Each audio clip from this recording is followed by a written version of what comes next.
Welcome to But Jesus Drank Wine. And other stories that kept us stuck. I'm Mead. And I'm Christy. In this podcast, we'll explore the stories that kept us, stuck, wanting to drink and not wanting to drink all at the same time. Join us as we show you that freedom from alcohol does not have to mean a life sentence of misery and missing out, but actually means living an authentic life full of peace, joy, and purpose.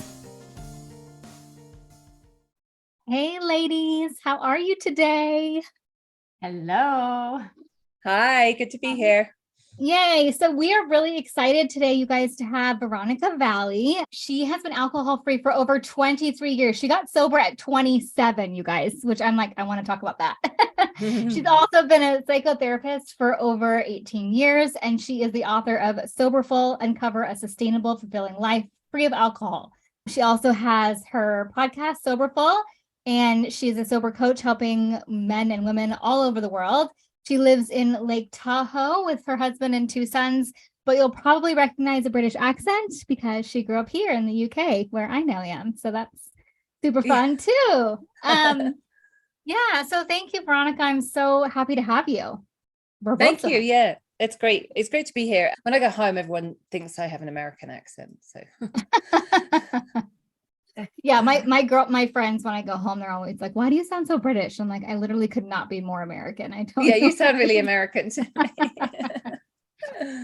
Well, I'm really excited to have you on today because we seem to keep kind of like bumping into each other / being tagged in the same posts on Instagram about this whole idea of like clean wine, this marketing ploy that's trying to like drag alcohol into the wellness industry and make it seem like there's a better version of it, right? Which is bananas. Yeah. So just a couple ones that I've seen recently, like, and I know you're familiar, but like there's Cameron Diaz's new one called Avaline. It advertises itself as organic grapes and little else, no unwanted additives, no added sugar, transparently produced vegan. Yep. This is my personal favorite, which I get really riled up about, is mom water, which actually isn't wine. It's vodka. It's sparkling water vodka. And their little tag situation is fruit-infused vodka water, 0 carbonation, 0 sugar, 0 carbs, all natural, gluten-free. Yeah. I make a business of going out after like calling it out because it's, I would have fallen for that. Like, the women market, right? There always tilts towards health and weight loss and and all of that. It's like, it just is saying this is pretty much a health product.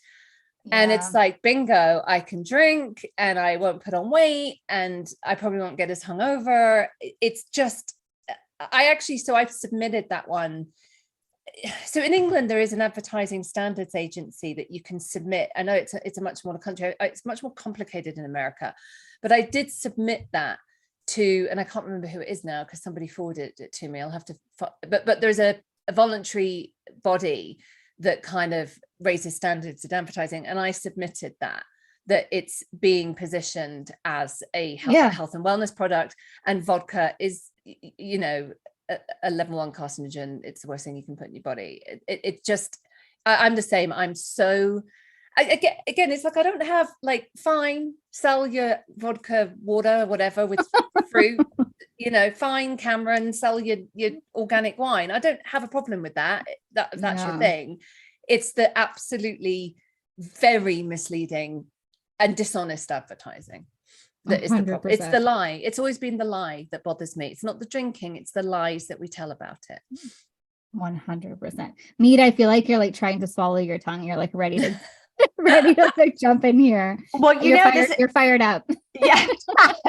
you can read it on my face, right? Yeah, I fell for it. And that's where, it's like on one end, it's exactly what you say, Veronica. It's the deceptive marketing practice that they're using to dress up this thing and call it this wellness thing, directly playing into what we are as women, moms who like concerned about. The fact that I pay attention to the sunscreens that I use and the chemicals that are in them and the foods that we, yes. And then I fell for that hook, line, and sinker back with this whole clean wine business, no hangover thing. And I mean, I was a rep for a company that sells the clean wine. And I was like, oh, this is brilliant. And we can get into like the, kind of the story side of the rationalization that we do and how that fits into it. Since, I mean, that's what we talk a lot about, like the stories that we tell ourselves, right? That keep us stuck. But yeah, I love that, Veronica, that you have like, taken action and saying like, this is not right. Yeah. And I've been doing it for years. And I mean, before social media, there was like, back when I was younger, there was, oh God, I wrote a blog about this, and it was in England, and it was like this whole kind of, it was this, there was a lot of kind of targeted advertising against sort of in the, 25 to 30 age group. So they had a bit of money, but they were more likely to drink a lot. And it was all about kind of, having the best time and like really over drinking. Like it was massively encouraged. But then they also had this stuff about drink safely and and I kind of wrote this whole thing saying that you don't want that. You make money from people drinking, like to the point, and again, it's the lie. But we are so susceptible to it. Like I wanted the lie too, right? I think when you struggle with an alcohol problem, this is the thing. When you're a mummy needs wine drinker, when you're, all of that is you're trying to figure out how to manage it. Like that's the holy grail, right? The hangovers are real. The parenting small kids with a hangover is awful. You kind of know it's not great for you. You kind of know you're drinking too much. But if you can figure out like the magic formula, which has got to be out there, like if I can just figure it out, if I can just get that to add up so I can drink, not have any of the consequences, and it's not bad for me. That is subconsciously, I think a lot of women are really driven by that. And I was just like, what is the magic formula? If I can just figure it out. Yeah. It's all about, right. And this is in your book, and I've heard you speak about this on other podcasts as well, right? It's all about that amount of space in your head. And tell your anecdote about sandwiches, because I love that one. So, there's lots of kind of tests you can take about, do I have an alcohol problem or not? And, there's lots of quizzes and all that kind of stuff. And for me, it's all about bandwidth. My husband has an occasional drink, maybe 2 drinks a month. And he never thinks about it. Just doesn't think about drinking. He doesn't think about not drinking. He might, of occasion, rarely have, if we're out with someone, he might have a drink. It's all about the space it rents in your head. It's about the bandwidth it takes up, bandwidth is energy and space to think thoughts. So people who don't have a problem with alcohol, they think about alcohol in the same way that I think about sandwiches. So I might get hungry about 12 and think, oh, I'll have a sandwich. I'll make myself a quick sandwich. That's nice. And then tomorrow I might have soup. And then at the weekend, I might be at a party and there might be like a little platter of sandwiches go by. And I think, oh yeah, have one of those. That's nice. And then it comes around again. I go, oh, I'm good, thanks. That's literally how much I think about sandwiches. And that is the big, it's the 4 things. It's the thinking about drinking. It's the thinking about not drinking. It's drinking, and it's recovering from drinking. Takes up a much more bandwidth than we realize. And that is the indication that your drinking is problematic when you do those things. Yeah. We have a tactic. I'm sure you use it too, Mead, like that we, kind of learned in This Naked Mind training about like time spent drinking, right? Where you literally like log the actual hours, not only that you're thinking about it, but that you spend recovering. And mine like came back something crazy, right? Like 40% of my life was being controlled by alcohol. And when you think of it that way, it's just like, that's not even remotely a cool way to live, right? It's a full-time job on top of a full-time job. That's what I had. Yeah. It was a full-time job on top of a full-time job. It was about 40 hours a week. Yeah. And because my drinking quantity doesn't look problematic, because I didn't fit the picture of what a traditional problem drinker looked like, because nobody from the outside, looking in would have thought that I was questioning my drinking. Because of all of that, I didn't even realize how much neural real estate was being occupied by the thinking and the planning and the prepping and the recovery, and like all of the thinking time. And that's enough where I coach people all the time. I'm like, that's enough to where, like, if that is what's taking up space, kind of like the open tabs on your phone, the open apps running in the background, that's draining your battery. That's taking away from what you have, what you could be using for other things. Like, that's enough in it of itself. And when I figured that out, oh my gosh, it was like, who knew? Yeah. And then the other perceptive is the story we're telling ourselves. It's like, well, it's how I have fun and relax and reward myself. But when you actually like quantify that time, it's just minutes, and I actually think the best part of drinking when you're in that stage is the anticipation of drinking, rather than the actual drinking. The anticipation is the most enjoyable bit. And there's maybe an hour or whatever, but then there's hours and hours and hours of it not being great. And when you look at it from that perspective, the delusion, I've been doing this work for over 2 decades.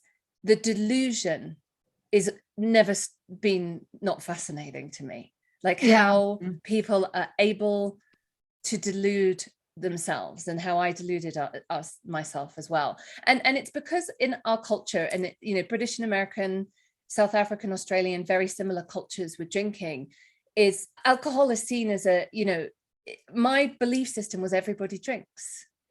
Drinks. Same. And adults drink. And alcohol is just an immovable object in our life. And you just have to figure out the managing of it. Not drinking was a revolutionary concept to me. And it never crossed my mind. It never crossed my mind until I got sober that not drinking was an option. I mean, that seemed like the word. I mean, what we think that is not drinking is I volunteer to never have fun again for the rest of my life. That's what we believe it is. Yeah, 100%. I said to Mead recently that I had this big revelation that fun was actually chaos, like in the end, it was like, I was striving for this, like, let's be fun, until I took a step back, realized, oh no, that thing that I'm striving to do to be fun is actually totally and completely chaotic. And on the other side of that, like striving to have fun, is actual peace. And it's one of those things, right? You can't know it until you try it. Which sounds cheesy, but it's true. Yeah, and it's manufactured fun, right? It's like how boring are you that you have to take in a substance in order to have fun? Like, one thing that occurred to me after I got sober after a while is I never thought about having fun. It just occurred. Like, I mean, sure. Yeah.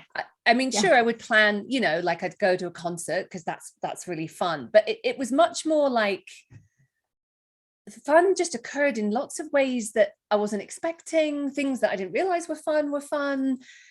Like my idea of fun when drinking was extremely narrow. And then when I got sober, there's always a bit of a period of time where, the first year is very odd. And there is some periods of time where it does feel boring. That will change. The first year is a very unique time. It's not how it is long term. But then after that, I was like, well, the big thing was I was, I'd go to concerts. I was in my 20s, so I was going to concerts and still going to nightclubs and things like that with friends who drink. And I just had this massive realization that I was having more fun than they were. And that I realized then I'd been lied to. Yeah, that's so good. Yeah, it's that, it's all coming up in a new way for me right now. Like, as we're talking, it's that fixation on fun because of what alcohol was actually doing to numb everything else out. And as we know how it works on, our biochemically, how it works in us and changes everything. It's that fixation on, I need the fun when you're stuck in the drinking cycle because you're looking for relief from what alcohol is actually causing in anxiety and stress and all of the extra stuff. That's huge. So all sobriety is a shift in perception. That's all it is. It's a shift. We just perceive everything differently. And that is everything. When we, the same, I was 27 and I didn't want to stop drinking. I realized I had to because I did see the impact on my mental health. My mental health was so bad, I had no choice. But I was absolutely 100% certain that I was never going to have fun again, and I was never going to go dancing again, and I was just going to be sort of a bit boring and grey and just plod through life. And I kind of accepted that because I had such bad anxiety and panic attacks. That was preferable to how I was living. And I just, and that, you know, and then the first year of sobriety is up and down, and it's good and it's bad and it's all the things in between. And then my life began to expand in the second year and third year, and it's like the perception shift, all the thing, you know, and it's the same thing. It's like, God, drunk people are boring.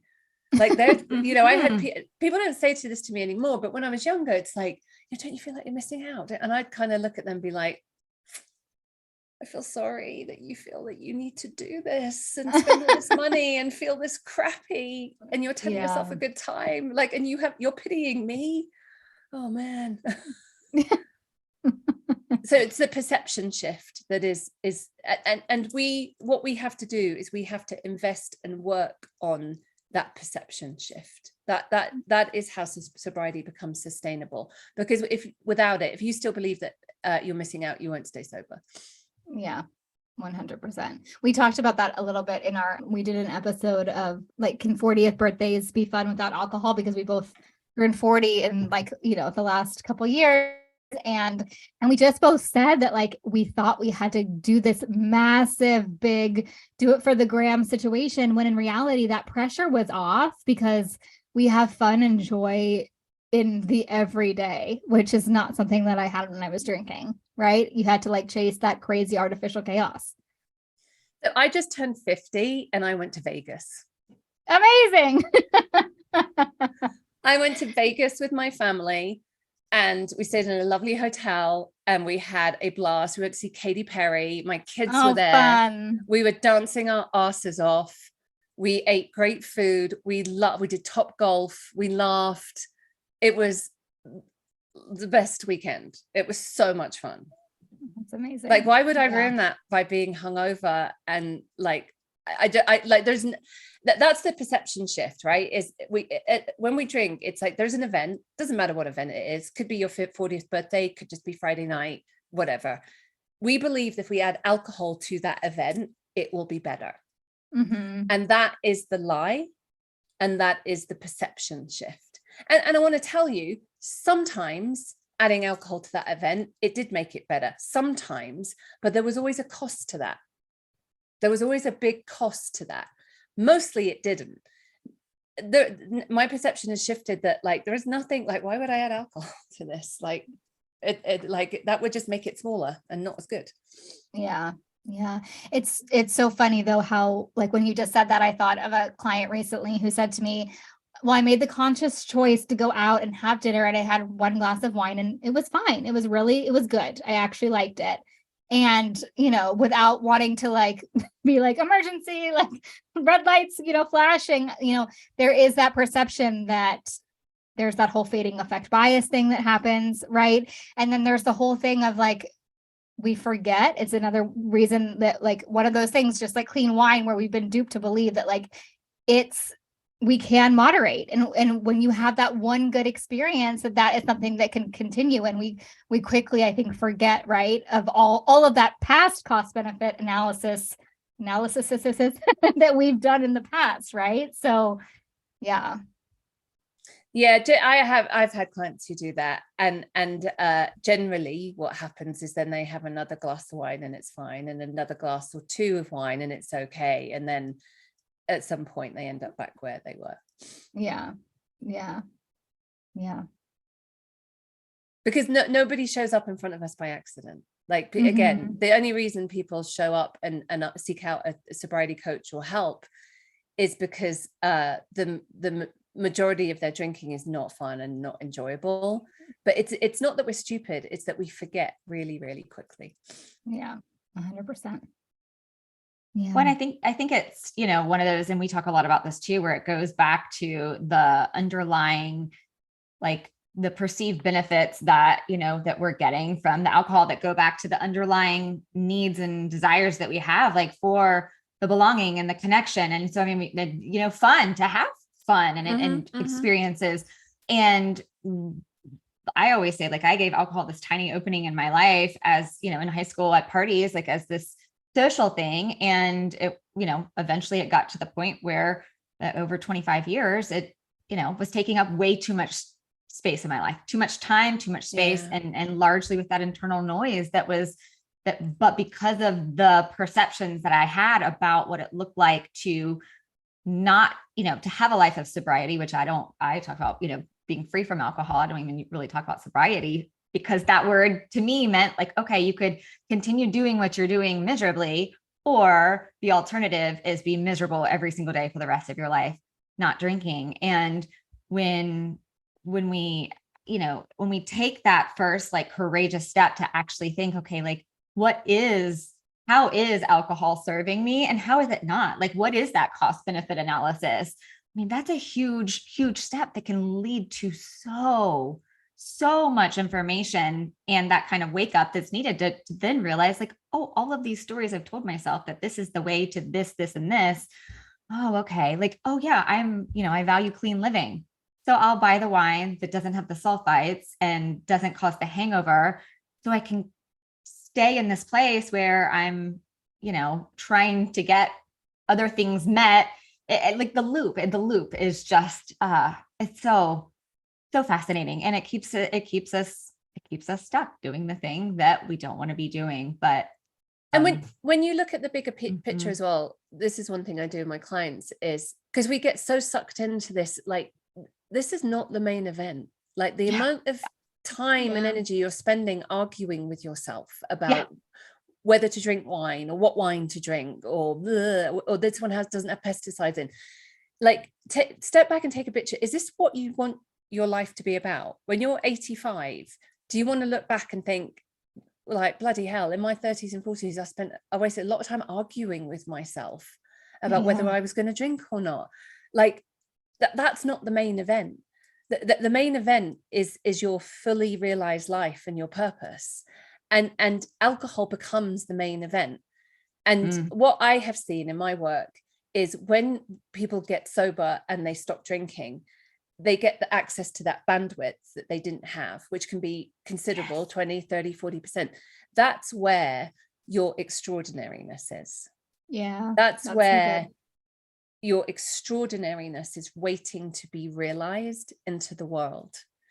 And that I work mostly with women, and I passionately believe the world needs that, and needs women with the full access to their extraordinariness and what they can bring to the world.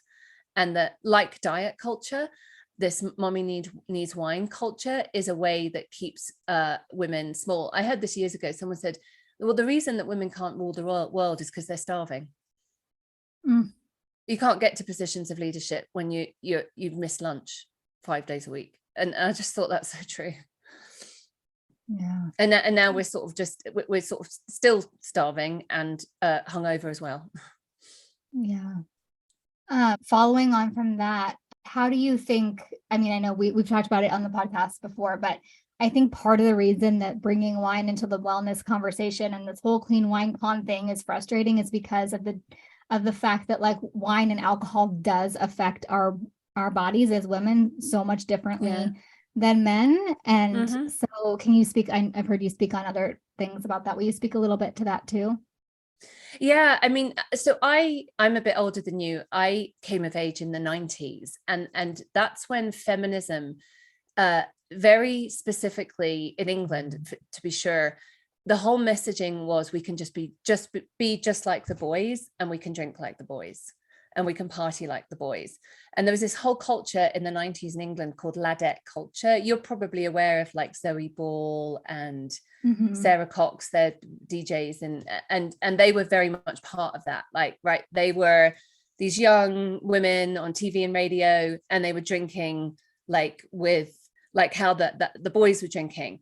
And I really bought into that. There was also Sex and the City was the other one, I feel like was a real lots of messaging. And that, in my head, I was having very sophisticated cocktails in the bar in my gorgeous outfit, like Sarah Jessica Parker, and that was not the reality. And so that messaging was really strong, and that was a feminist message, and I was a feminist, and I really ate that up, that equality meant I could party like the boys could, and we just can't. Women just can't. Our bodies just cannot metabolize alcohol like men, and that's why, you know, I feel that it gets us younger. The other thing is, I think, you know, drug use has become more widespread, and I think that kind of has lowered the age of people getting sober as well. But yeah, I think that there was that feminist message. I think there was that kind of ladette culture. There was kind of the Sex in the City. And then around 15 years ago, the mommy needs wine. It's like all these different cultural changes to keep women drinking.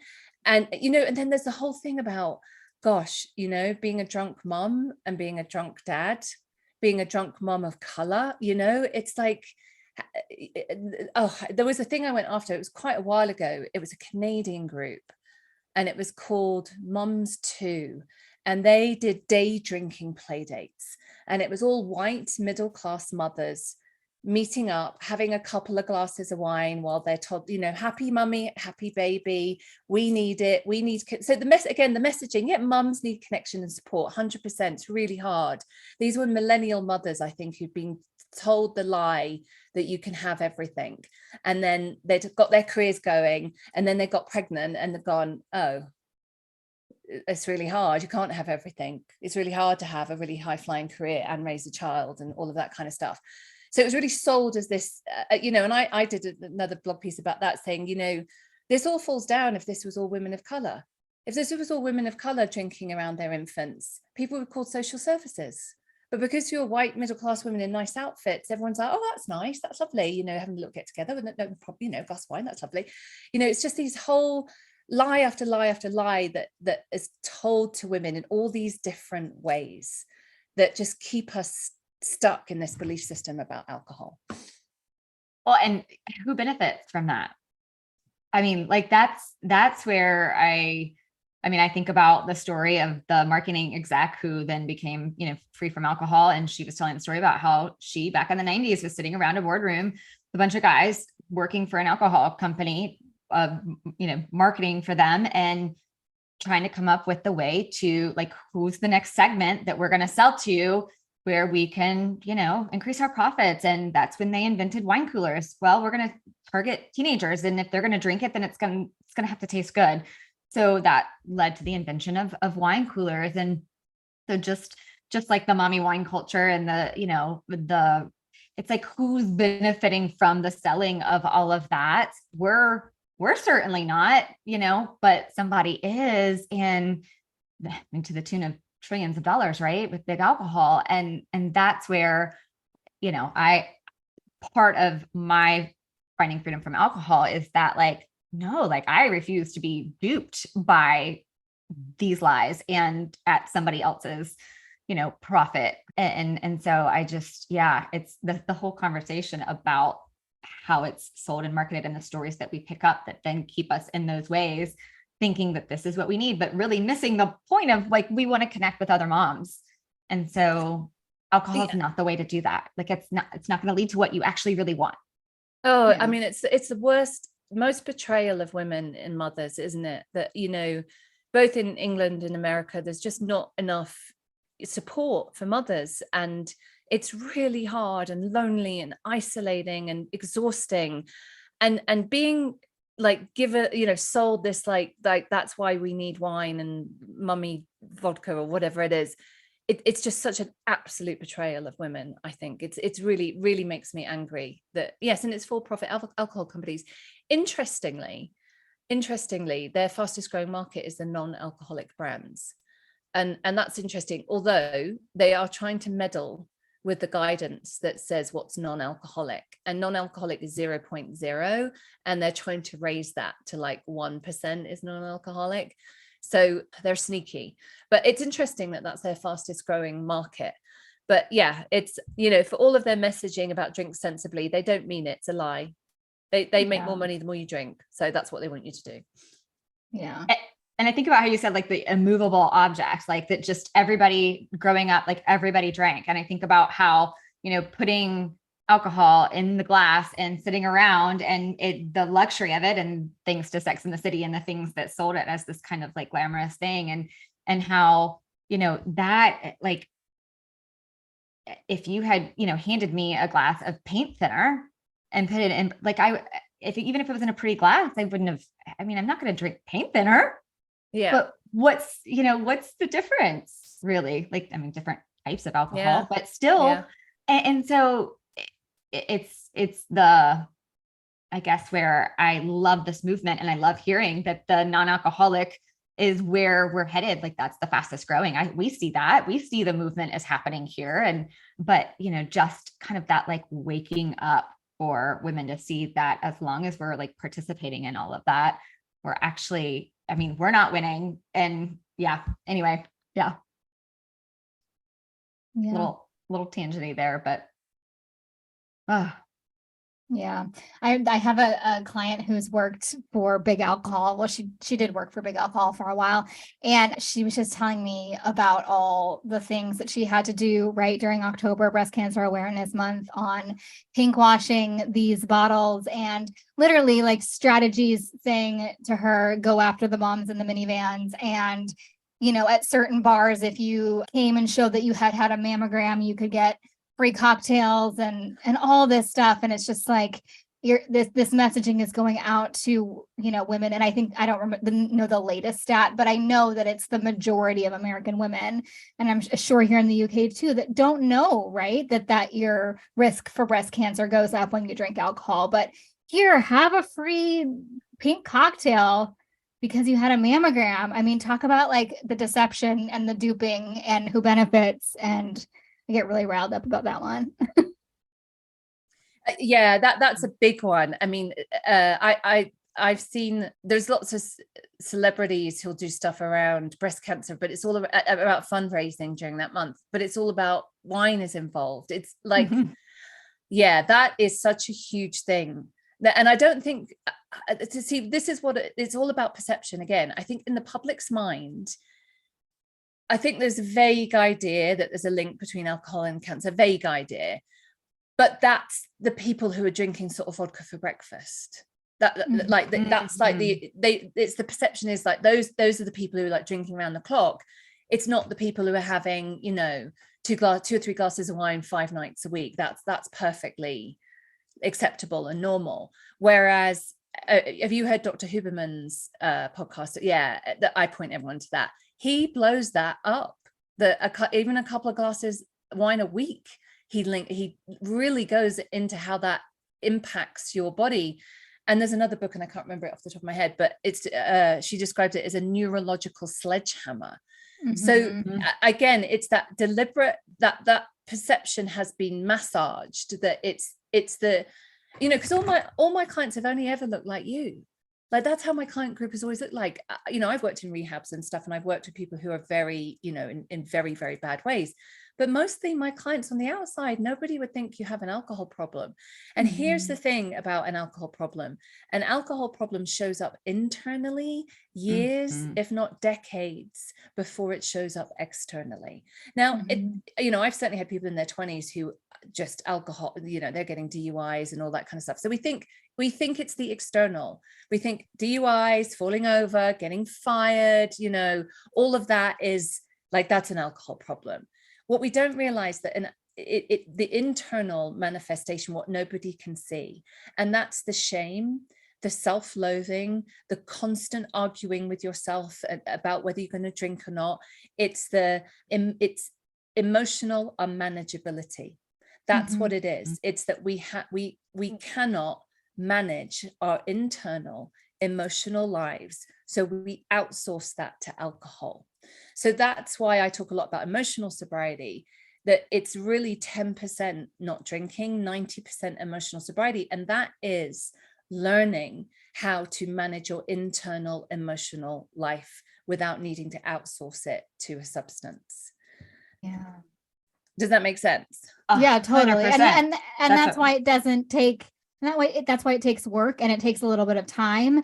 And that's also why it's very difficult, I think. And because I've had so many people come to me and be like, okay, how long does this take?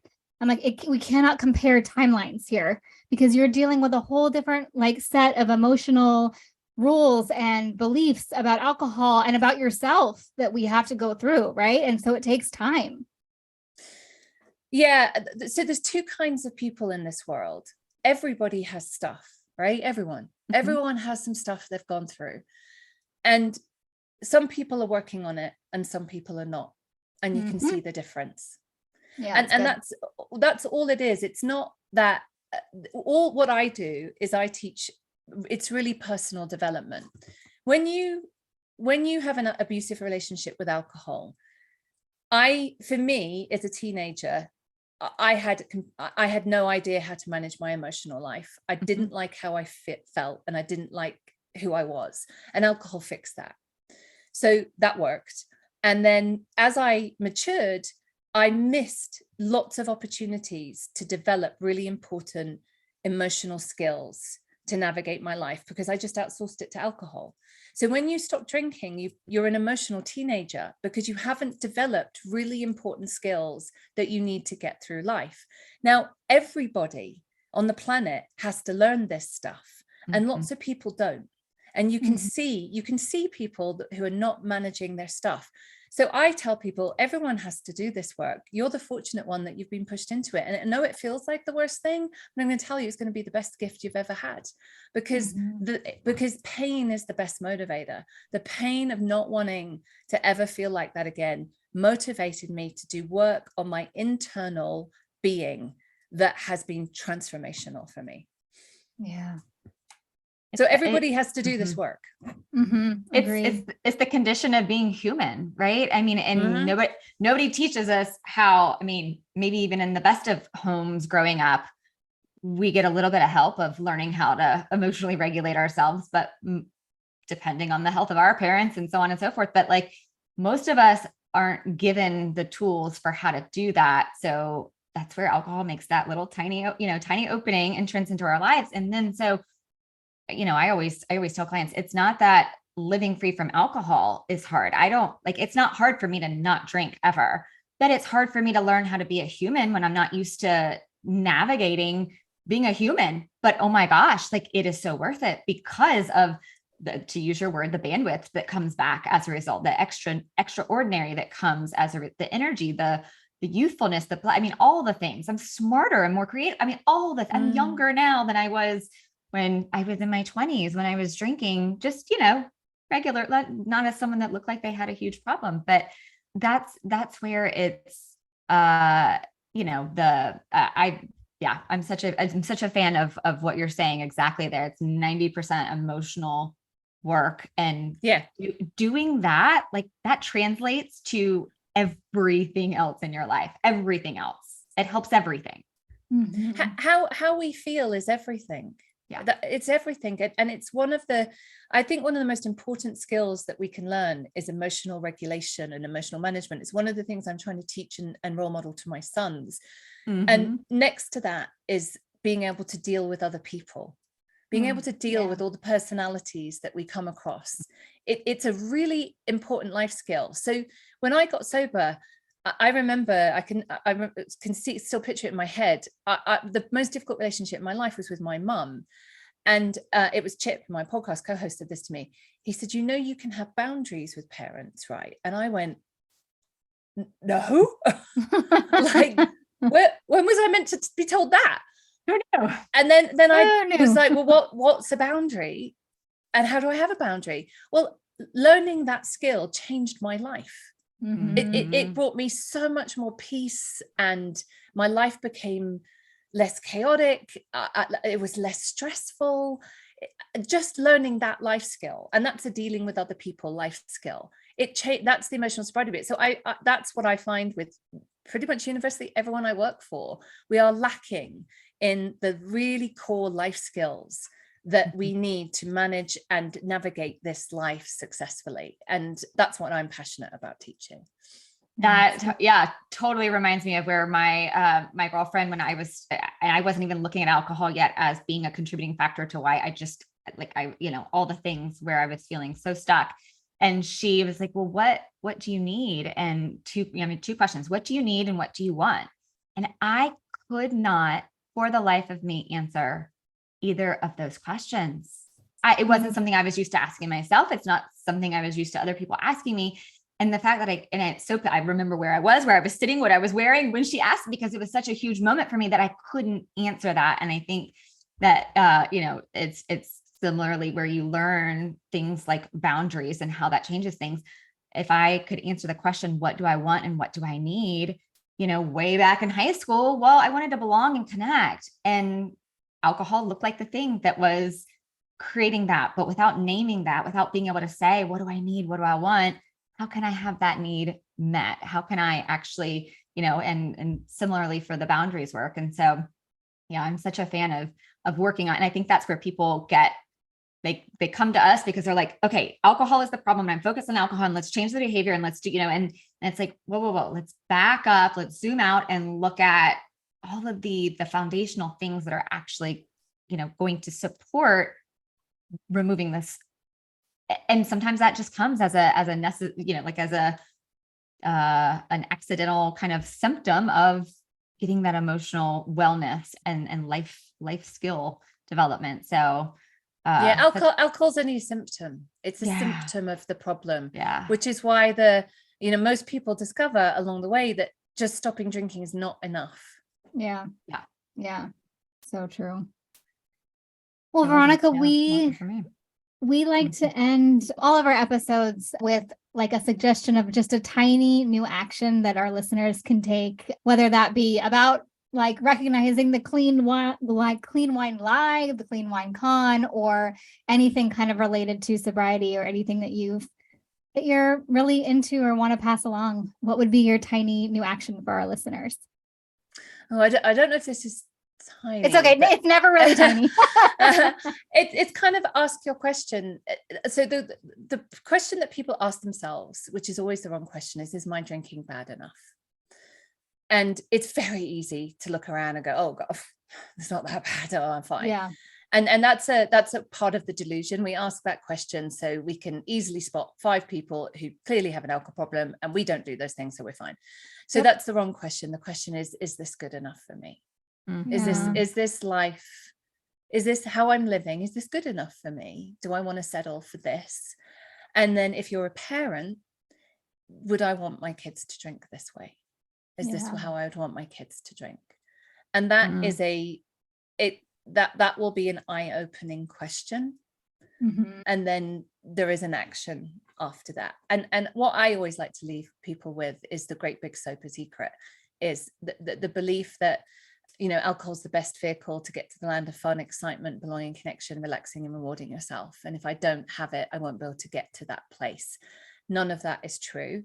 You can get to the land of fun, excitement, belonging, connection, all of those things sober, and it's better. And I've been sober in my 20s, 30s, 40s, and I'm now in my 50s. I've done everything sober, everything. I've been on holiday, I've been to concerts, I've got married, I've been to weddings, I've traveled, I've done it. I've done everything sober, and it's all better. And that's what I want people to know, is that start the journey, and I promise you'll get there. And when you get there, you won't want to leave. I love that. Tell everybody where they can find you, and we will link the book and your website and everything in the show notes. But any directions of where people can spot you? Yeah. So my book Soberful is on Amazon and all other retailers, and my website soberful.com, and I'm on Instagram as Veronica J Valli, and the podcast is called the Soberful Podcast, and it's just my name, Veronica Valli and Soberful. If you Google that, lots of things will come up. Awesome. Thank you so much. Thanks so much. So grateful. That was awesome.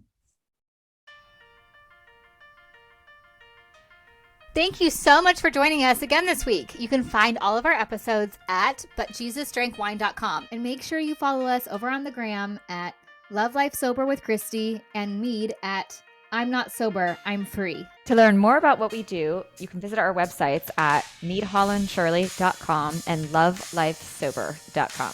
Take a screenshot of this podcast and share it with a friend or two. And don't forget to subscribe so you don't have to worry about missing a single episode. And if you love what we're doing, please leave us a review on Apple or Spotify. This helps more women who are feeling stuck and alone in the overdrinking cycle to find hope and encouragement. Thanks, ladies. We so appreciate you. We'll see you next week.